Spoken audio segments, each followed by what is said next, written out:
Kembali kita meneruskan pelajaran di dalam kitab Terjemah Asrarus Shalah min Iddati Kutubil Mu'tamadah yang dihimpunkan oleh Al-Alim Syekh Abdurrahman Siddiq bin Muhammad Afif Al-Banjari rahimahullahu ta'ala wa nafa'ana bihi wa bi ulumi fid daraini amin. Di halaman yang ketujuh kata beliau, dan adapun pakaian maka kesempurnaannya dengan 3 perkara.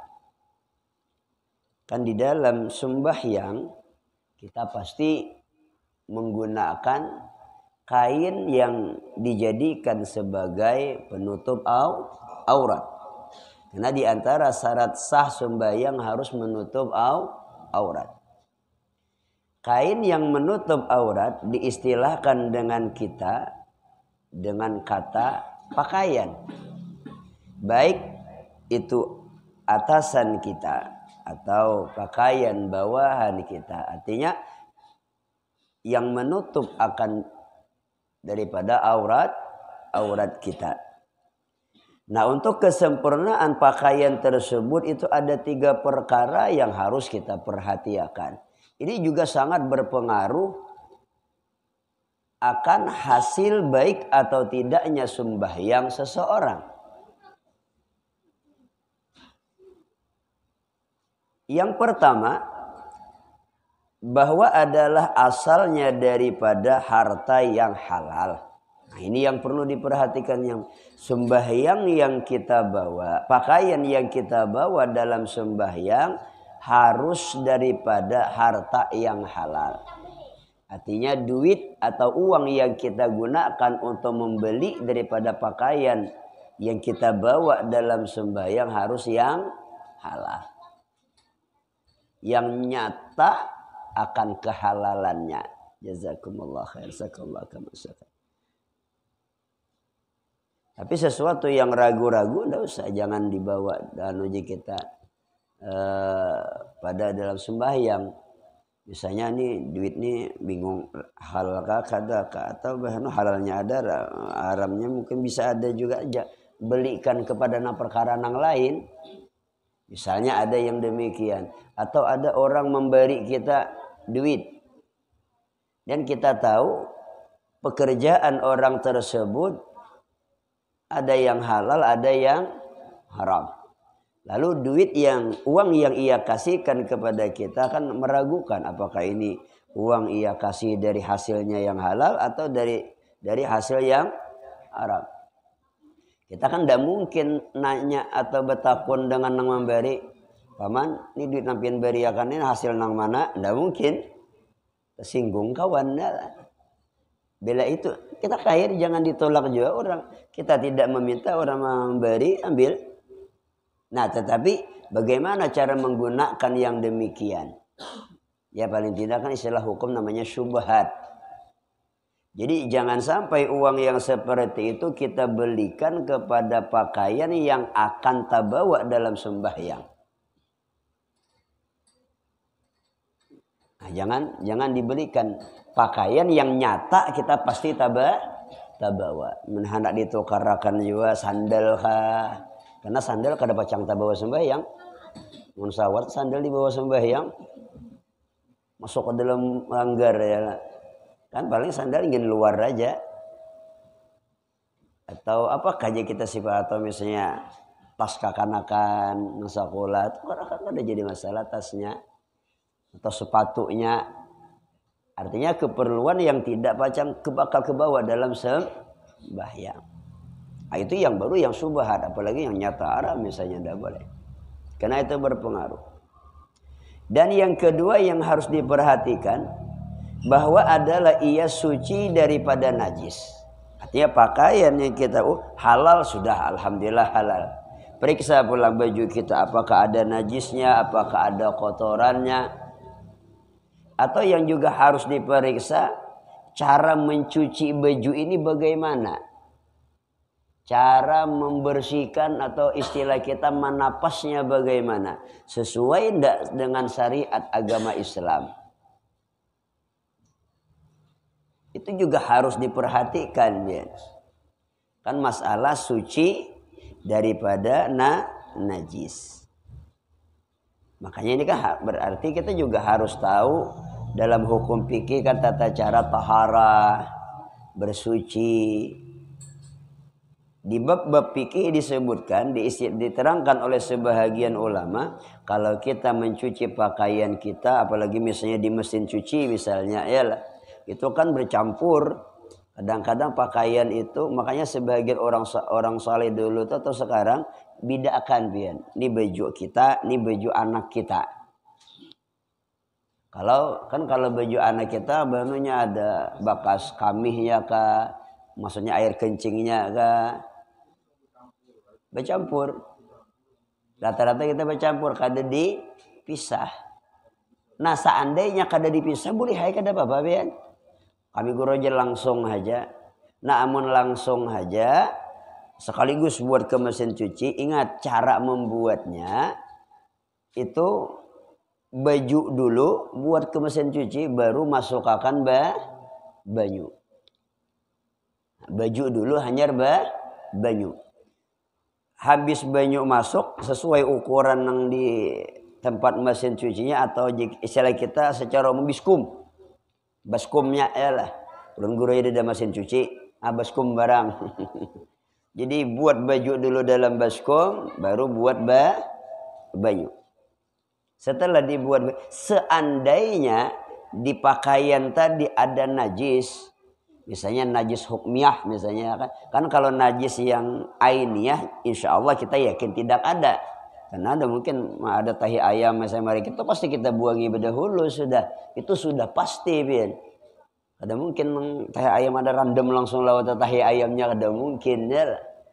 Itu pasti sudah bersih. Yang dikhawatirkan itu kalau ada najis hukmiyah, bekas kami anak kita kah, atau khawatir kalau ada taparancing apakah di dalam pakaian kita tersebut. Jadi caranya bagaimana? Buat baju dulu di baskom atau di mesin cuci, baru masukkan banyu. Setelah masuk banyu semuanya dan minyak watak picik ditekannya lah.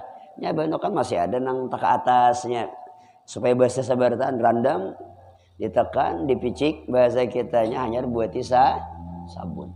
Seandainya ada najis di pakaian kita, najis hukmiyah, dia sudah menjadi suci.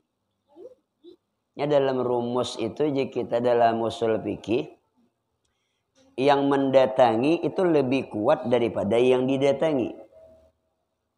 Ulang-ulang, yang mendatangi itu lebih kuat daripada yang didatangi. Kan ketika baju itu ada najis hukmiyahnya, kita andak berdahulu, lalu banyu ditumpahkan. Berarti yang mendatangi siapa? Banyu yang mendatangi najis. Lalu najis kalah.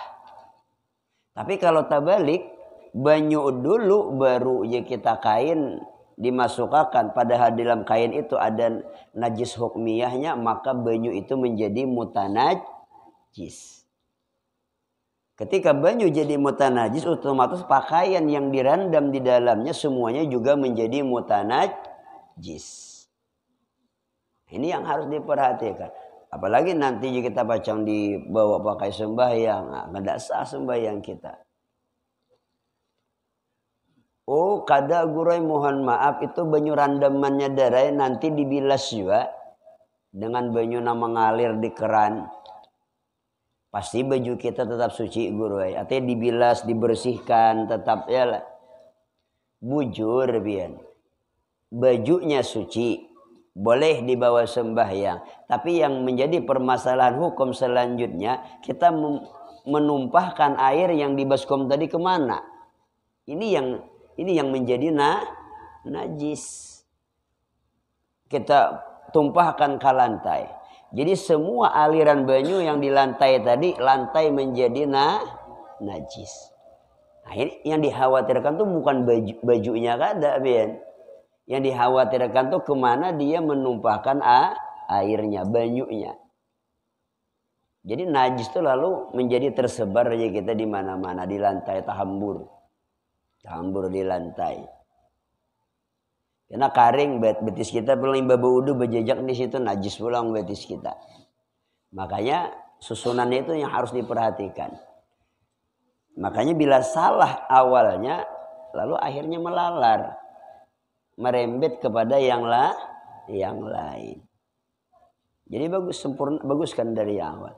Jadi yang kedua, masalah pakaian selain daripada yang halal, hasil yang halal membelinya, yang kedua adalah harus suci. Baik dari najis ainiyah atau najis hukmiyah. Dan yang ketiga, dan ketiganya bahwa adalah ia muwafaqah bagi sunnah Nabi Muhammad sallallahu alaihi wasallam. Dan jangan ada memakainya itu atas jalan kemigahan dan takabbur. Ini pulang cara memakainya. Kalau yang pertama kan cara mendapatkannya. Dari mana datang itu baju. Maksudnya duitnya yang membeli, uangnya yang membeli. Halal apa enggak? Yang kedua, ketika dipakai, suci apa kada? Ketiga, tujuan memakai bagaimana? Apakah untuk baharatan? Bemigah-migahan ya lah. Wah, tolak ke masjid kalanggar. Baju kawan harap pada situ. Larang wala. Enggak ada boleh. Bukan tujuan demikian. Tujuannya adalah memakai pakaian itu untuk ibadah, untuk menutup aurat. Dan beliau di sini menerangkan adalah untuk muwafaqah bagi sunnah Nabi. Jadi tujuan kita berpakaian untuk mensesuaikan sunnah Nabi. Ini bahasa yang sederhana tapi maknanya dalam. Maksudnya kita perhatikan ketika kita datang ke tempat ini, apakah ada sunnah Nabi yang sangat menganjurkan memakai suatu pakaian? Memang kalau kita untuk hadir di majelis talim ndak ada aja kita takaran secara khusus. Yang penting kita sembahyang itu bersih, suci, bagus dipakai dalam artian ya kita ada suci tapi sebulan kada betapas kada bagus kita pakai masam. Suci ya guru aja bersih hai halal tapi sebulan kada betapas jangan juga ben. Maras kawan wahin deh kita. Kemudian ada pakaian yang secara khusus yang dalam disunahkan Nabi. Khususnya ketika hari Jumat ke masjid. Itu Nabi mensunnahkan, menganjurkan harus pakaian putih. Berarti ada nas, ada dalil yang menganjurkan secara khusus. Ketika berangkat ke masjid hari ini khusus Jumat. Khusus Jumat itu ada dalil secara khusus. Kalau yang lain enggak aja kita umum aja. Memang secara aja kita ada hadis secara umum Nabi aja senang pakaian putih, tapi bahasa senang. Jadi enggak ada anjuran secara khusus harus pakai ini enggak. Beda hari Jumat. Kalau Jumat memang disunnahkan untuk putih. Untuk putih aja kita. Nang putih hari Jumat belum betapas guru aja jadi boleh nambah warna tetap mun kada betapas masih beresih bagus tetap putih. Bah anu guru aja masam. Nah minggu dudi barang tapas beda hulu. Tahu pada sunnah hari anu jangan betapas subuh Jumat, Kamis tapas aja lagi baju putih. Balil insanu ala nafsi basirah walau alkama adirah. Manusia itu kadang-kadang suka bikin alasan. Kada ingat guru ya ingat kan? Jadi bila kita mahir kada ingatan Rabu tapas aja lagi dah. Atau seminggu berdahulu anak nih khusus hari Jumat jangan dipakai dulu anu. Atau seandainya tak pakai siapakan tapas berdahulu. Makanya kalau pian ingin mengetahui kalau guru kita Sayyidil Habib Umar bila sidin ceramah makai baju putih luar dalam berarti ceramah hari Jumat tuh sidin. Atau malam Sabtu tuh paling kurang sidin ceramah. Kenapa? Sini ketika mulai Jumatan sampai ke malam Sabtu ndak berganti baju. Pasti putih. Kenapa? Itulah jadi kalau orang paham itulah yang namanya dakwah. Dakwah itu ada namanya istilah lisanul hal. Beliau tidak berbicara, ayo bila hari Jumat pakai baju putih, hendak. Tapi ketika pakaian sidin yang kita lihat itu sudah mengingatkan kita ini sunnah untuk memakai baju putih di hari Jumat. Mulai Jumat sampai malam beliau ndak ganti pakaian biar. Jadi kita menilai demikian. Nanti oh ini hari Jumat. Jadi mengingatkan bagi orang yang melihat. Nah, jadi sesuaikan dengan sunnah Nabi.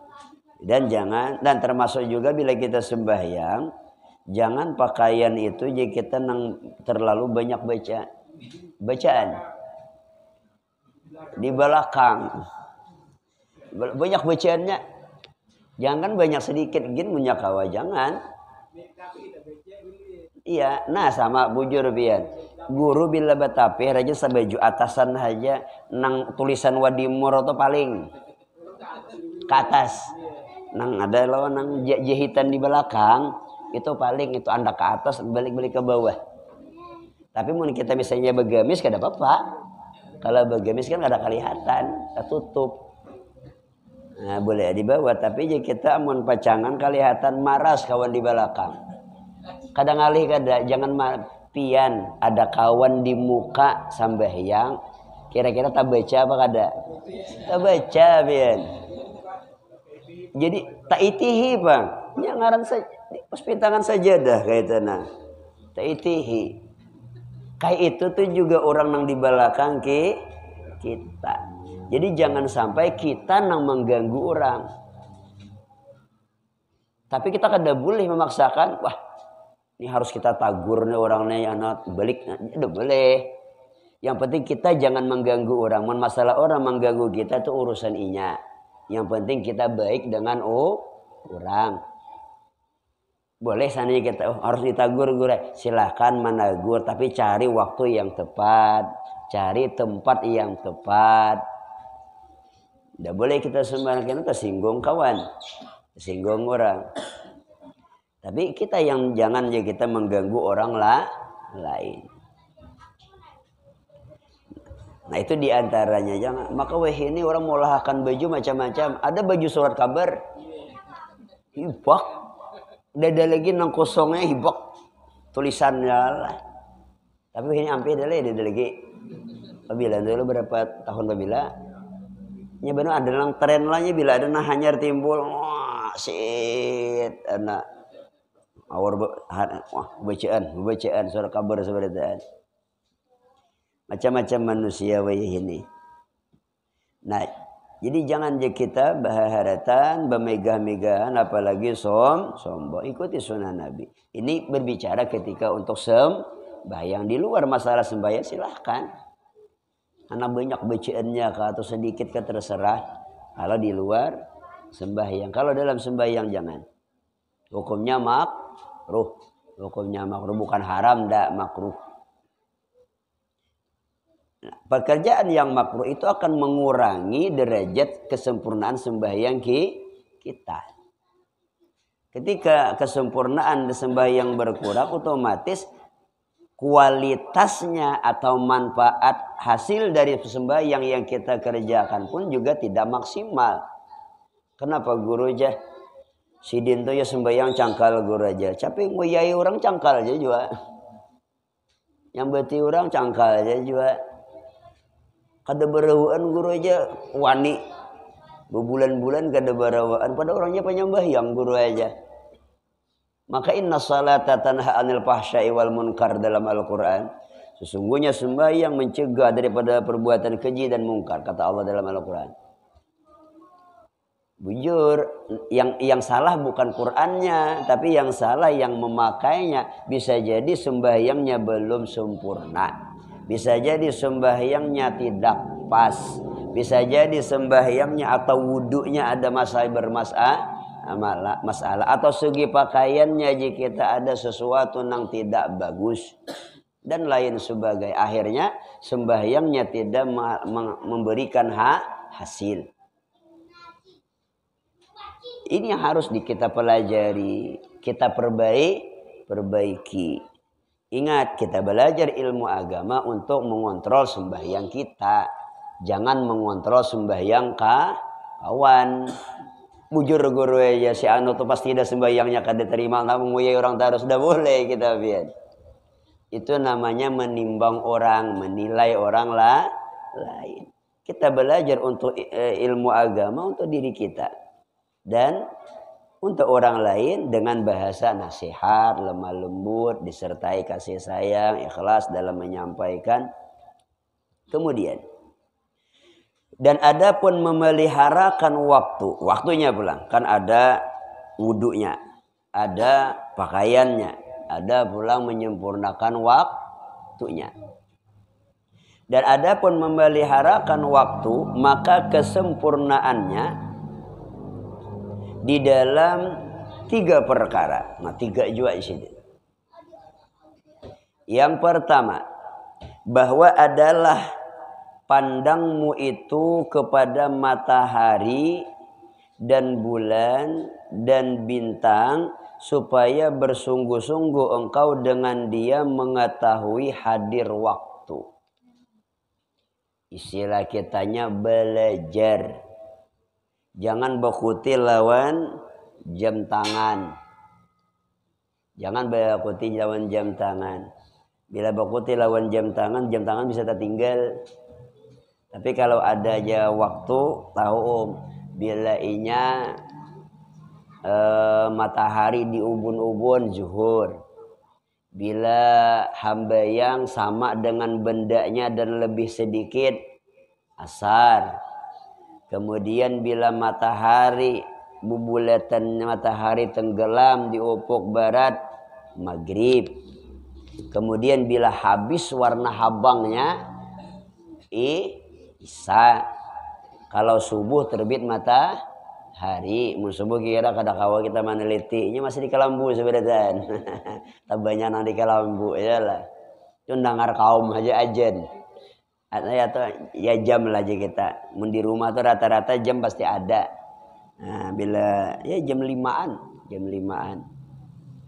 Memang ada pergeseran waktu. Dan alhamdulillah, wah ini kan mempermudah di aplikasi HP itu rata-rata ada. Tinggal kita mendownload aja lagi. Zaman canggih. Ya, jadi kadang bila kita ada hendak awur atau badadas yang memerlukan waktu yang cepat ya cukup kita gunakan HP. Ketika sudah sampai waktunya boleh kita sembahyang. Padahal misalnya di masjid belum azan, lagi di langgar belum azan. Yang penting kita yakin di jadwal kita tepat aja kita jamnya, boleh sembahyang. Bisa juga kaum teh menghidupi masin me kawisi hulu sidin. Ya kawisi hulu, kena berwudu hulu, kena berbaju sidin. Udah sampai dah, masin mengaji masih bunyi. Nah, bisa. Itu yang pertama. Jadi pelajari. Ketika kita mampu pelajari lalu tahu kapan masuk waktu, kapan keluar waktu. Yang kedua, bahwa adalah pendengarmu itu kepada bang dan katanya. Bahwa adalah hatimu memikirkan bang. Ini ketiga nih katanya jadi guru salah baca guru. Dan yang kedua bahwa adalah pendengarmu itu kepada bang, ajan. Yang pertama kan segi pandangan mata. Yang pertama pandangmu, arti pandangmu kita melihat dengan perputaran matahari kan metihi matahari di bintangan kepala zuhur, metihi hambayang asar, metihi tenggelam matahari maghrib, metihi habang kan dengan mata, mengenali masuk waktu sembahyang dengan pandangan mata. Yang kedua mengetahui masuk waktu itu dengan pendengaran. Bila mendengar orang ajan bayang lagi. Tapi jangan jumpa langsung sembahyang. Itu hijam sambil. Loko kaum kasusungan ajan. Pernah kejadian lowo. Saya jam 2 masih jam 2 siang. Sin bangun guring dikira sin asar sudah. Jadi sambil didengarakan tapi tetap cek juga HP. Nah, bisa dicek. Tapi bisa kita hitung sikuan arinya kawan. Dilihat. Tapi jangan juga nanti bagus dicek dulu. Itu dengan pendengaran. Dan yang ketiga, bahwa adalah hatimu memikirkan dan memeliharakan bagi waktu. Nah, ini yang paling penting pula. Ini yang paling penting. 1 dan 2 yang pertama tadi cara mengetahui waktu sembahyang. Adapun cara yang ketiga untuk memelihara waktu tersebut. Maksud memelihara supaya kita sembahyang itu usahakan kita di awal waktu. Maksudnya bukan sekadar masuk sudah zuhur kain agen masih panjang juga lagi. Nah jangan. Jadi harus tahu juga ini waktu fadilah, ini waktu jawaz, ini waktu karahah, ini waktu tahrim. Itu ada pembagian waktu sembahyang. Yang pertama waktu fadilah. Arti waktu fadilah waktu yang apabila kita kerjakan sembahyang pada waktu tersebut kita memiliki keutamaan yang besar di sisi Allah. Yang dimaksud dengan waktu fadilah awal waktu. Bahwa orang aja Allah masuk sudah waktu fadilah. Jadi misalnya mandi, berwudu, berbaju, pakaian, berangkat ke langgar atau ke masjid. Berarti kita mendapatkan waktu fadilah. Ada yang kedua waktu jawaz. Jawaz itu maknanya dibolehkan. Boleh kita akain agin dulu ulun masih alang-alang gawian. Tanggung masih ada yang dikerjakan. Boleh. Mulai masuk waktu azan sampai kita misalnya kalau dari zuhur sampai misalnya asar 3:30 ya anggaplah sampai jam 3. Masih ada setengah jam lagi pelasinya. Atau kita parak lagi sedikit jam 3 lewat sedikit kah misalnya. Itu waktu jawaz. Artinya boleh kita kaina atau nanti mengerjakan sembahyang. Tapi ingat tetap berniat. Sahajaku mengerjakan sembahyang zuhur di dalam waktunya. Karena ujar ulama ketika masuk waktu sembahyang zuhur itu kita ada satu kewajiban dari salah satu dari 2 perkara. Ada satu kewajiban dari salah satu 2 perkara. Yang pertama bisa kita kerjakan langsung atau seandainya kadakawa kita mengerjakan langsung kita wajib berniat. Sahajaku mengerjakan sembahyang zuhur umpamanya di dalam waktunya. Nah itu namanya tadi waktu fadilah. Ada waktu fadilah, ada waktu jawaz. Ada ngarannya waktu karahah. Ya misalnya saparapat jam lagi kita asar, nah itu karahah. Hati dibenci, terlalu malambat akan benar. Ada lagi namanya waktu tahrim. Arti waktu tahrim itu 2 menit lagi ajan asar. Hanya sembahyang Allahu Akbar. Saparu zuhur, saparu taka asar. Nyubeleh saparunya. Haramnya kita. Waktu tahrim. Berdosa termasuk hukum malam batakan. Tapi tetap wajib digawi. Jangan pernah lah. Itu aja sudah tamaham. Masuk waktu tahrim juga mbak asar hasa kali baju. Jangan. Kerjakan. Jadi paling tidak 2 rakaat. Di waktu zuhur 2 rakaat nyubalah ke asar. Daripada menyubalah ke 4-nya ada bagus. Nah, gawi secepatnya. Tapi tetap berdosa. Supaya apa? Supaya jadi pelajaran yang dudi jangan diulangi. Dan dudi jangan diulangi. Kan kayak itu ya kalau bahasanya tuh harus ada hukumannya, harus ada mun ada hukumannya mun boleh ada apa-apa aigo barang. Jadi separuh 2 rakaat di waktu zuhur, 2 rakaat di waktu asar. Nah, tidak boleh, jangan.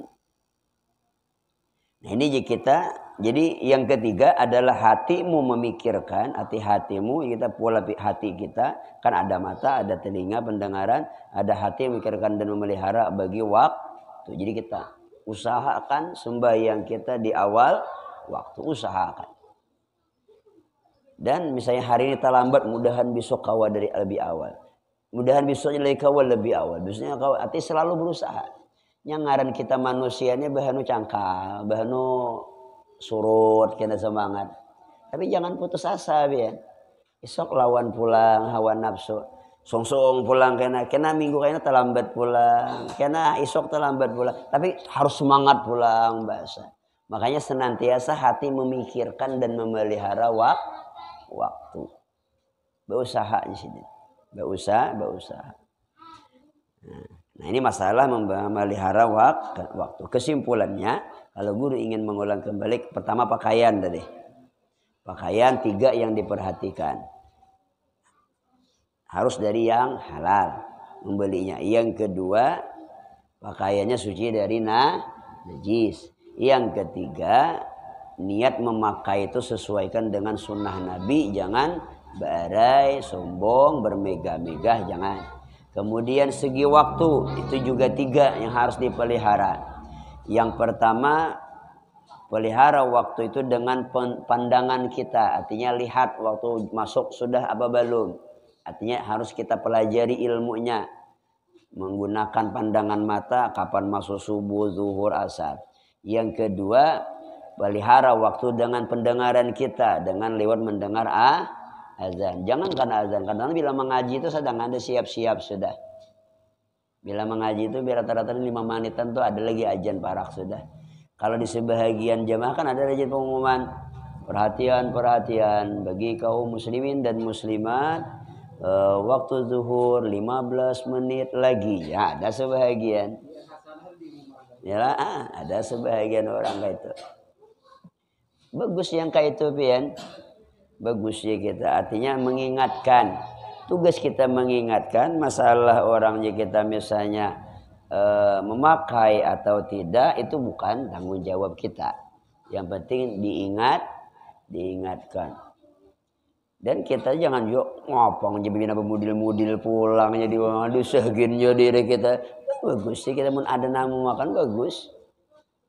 Bagus. Kadang-kadang kita bantu kayak itu pian.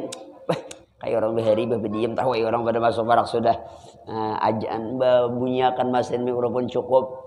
Aduh saya gini kena yuman. Kada apa be. Bila ada hendak hakon hanya mau memakan takannya bagus.